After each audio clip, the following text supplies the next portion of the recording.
মানুষ ভাববে এটা ঠক কুয়ারা। সামনে যাস না, সামনে যাস না। আমার মনে হইতেছে পড়ে যাইব মানে আমি সম্ভব না। আইসার নাম এই মানুষ কেমনি এইখানে বসে বসে আড্ডা দেয় আমি বুঝি না, জীবন নাচতাম না। ও আল্লাহ। সো হে গাইস, আসসালামু আলাইকুম। কেমন আছেন সবাই? আশা করছি সব অনেক ভালো আছেন। Welcome to new another blog. এখন প্রায় 9টা বাজে। আমি বের হয়েছি বাসা থেকে আমার মেয়েকে স্কুল থেকে পিক করতে। তো ওকে পিক করার পরে আমরা একটু ঘুরতে টুরতে যাব প্ল্যান ছিল। আমরা দুজন অনেক বেশি ঘোরার পাগল, কিন্তু আমরা সবচেয়ে বেশি বন্দি থাকি, বিশেষ করে এই শহর অঞ্চলে একদম ফ্রাস্ট্রেশন কাজ করে মাথার ভেতরে।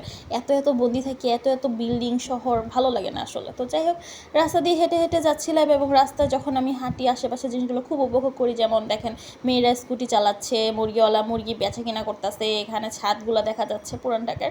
তো সব কিছু দেখতে দেখতে আমি এখন স্কুলে চলে আসলাম। চলে এসে দেখি এখনও মেয়ের ছুটি হতে সময় আছে। তো এই সময়গুলো কিভাবে পার করবো, ক্যামেরাটা অন কইরা একটু রং ঢং কইরা ভাবলাম যে সময়গুলো পার করে দিই। দেখেন, হাত ধুইতাছি, নাটক করতেছি, ঘুরতাছি, কত নাটক করতেছি, ঢং করতেছি, এই যে ঢং করতেছি, ওই যে ঢং করতেছি, ঢং করতে করতে তারপর হচ্ছে মেয়েকে পিক করে নিলাম। তারপর পিক টিক করে এখন হচ্ছে আমরা হাঁটতে হাঁটতে নদীর পাড়ে চলে আসলাম। এটা হচ্ছে বুড়িগঙ্গা নদীর পাড়। দেখতে তো ভালোই লাগতেছিল, কিন্তু এত জ্যাম, এত ভিড়, ভাল লাগে না। যতই আপনি শহরে প্রকৃতি থাকুক, ওই প্রকৃতিকে মানুষ আসলে প্রকৃতি রাখতে দেয় না। এখানে সবসময় জ্যাম, ভিড় ভাট্টা, গাড়ি ঘোড়া লেগেই থাকে। আচ্ছা, আকাশে মেঘ জমা থাকলে কি অনেক বেশি ঢেউ হয় নদীতে? আমি আসলে আজকে প্রথম দেখলাম মনে হয়। আইসা মাথা মুতা বাই করবি না, ওটা যে বিঘা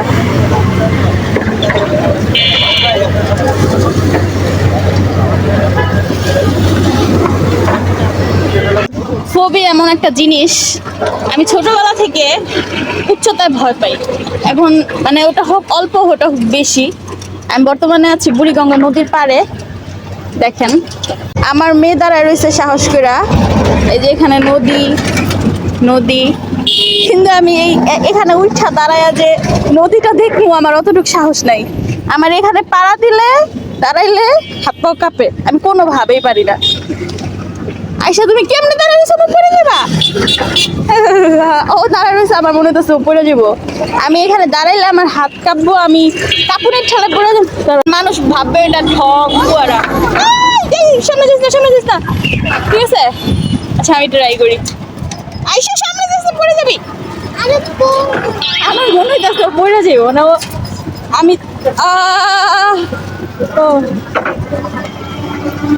আইসা পড়ে যাবি কিন্তু। না না, সম্ভব না। আইসার নাম এই মানুষ কেমনি এইখানে বসে বসে আড্ডা দেয় আমি বুঝি না। আল্লাহ গো, আল্লাহ, তুমি না কেমনে হাঁটো আম্মু? জীবন নাচতাম না। ও আল্লাহ, এটা খুবই কি বলবো, আমার মতো মানুষের জন্য এই নদীর পাড়টার এগুলো না। আমি খুব ভয় পাই। আমি তো সাঁতার জানি, এমন না যে আমি সাঁতার জানি না, বাট আমার উচ্চতায় সমস্যা, পানিতে সমস্যা না, উচ্চতায় সমস্যা। আয়সা, আমার খালি মন হয় মেয়ে পড়ে যাবো, আমি পড়ে যাবো।